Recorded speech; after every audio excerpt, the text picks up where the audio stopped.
Hello, we are going to do our first lesson for today, and our first lesson is called Observe, Wait, and Listen. So make sure that you have your paperwork in front of you so you can refer to it as we go along through our lesson.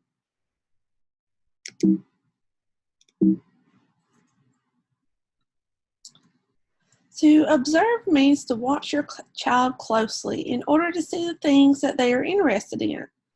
So it may be more things than just your toys. I want to know about the physical things. What kind of pressure do they like? Do they come and request for you to give them deep hugs? Do they like to run a lot? Do they like to run and jump onto things?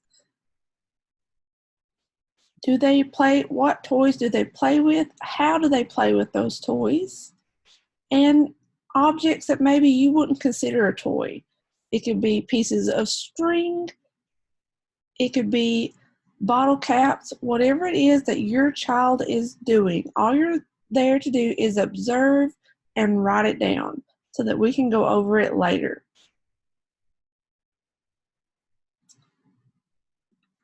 And then to wait. Waiting will allow your child time to send you a message in their own way. So you're going to write down all the different ways that your child tries to communicate. And that may be through words, sign language, or a communication system that you already have set up. But do they also reach for things? Do they point? Sometimes will they cry and try to go get you to get things? Sometimes they might stomp their feet or even have a meltdown. All the different ways. You should have more than one way on your list of how your child has tried to communicate that week. And listening. When you listen carefully to your child's actions and sounds and words, you learn about what they can already do and what you can build upon. So this is where you use your worksheet to make sure that you list all those ways. I want you to have more than one way on your worksheet. If they use a picture communication system, you should have that listed down. But they may also get your hand and pull you to an item. Or if they're thirsty, they may go and point at the refrigerator. I want you to just listen, take your time, and write down all the different things. So that's why we're doing this for an entire week. You have 7 days worth of time to list all the different types of ways your child tries to send you a message of what they want.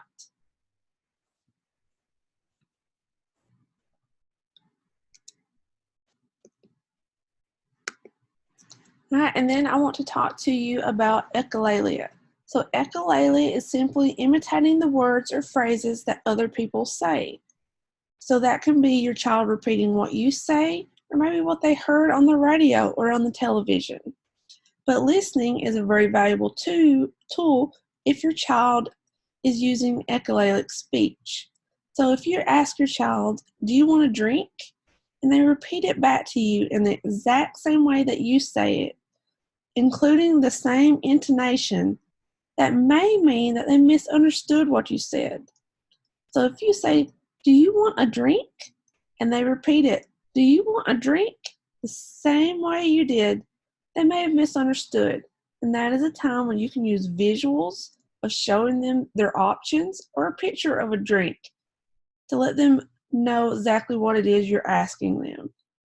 If you ask them it and they repeat and change the intonation and make it sound more like a statement, then it's likely they understood what you were trying to ask, and that is their way of letting you know that they're answering you, that yes, I do want a drink, but they just don't have the correct words. And then this week, you need to practice getting face to face. This will come in handy in our next week's session. So you want you to practice every time you communicate with your child to making sure that you are on their level. If they're on the floor, you need to be on the floor with them face to face. If they're sitting on your bed, sitting at the kitchen table, you want to make sure that you're at eye level with your child.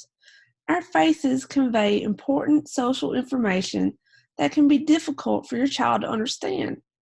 So they may be missing very important clues like frowns and smiles and eye movements. So this week, anytime that you are talking with your child, I want to make sure that you're getting yourself down and getting face to face with them before you attempt to start your communication. And making sure this week that you fill out your forms and you keep your daily notes, because we're going to build upon these each week. And this will allow you to have those things already ready when we call you to discuss things with this stuff about your child, and also to write down your questions.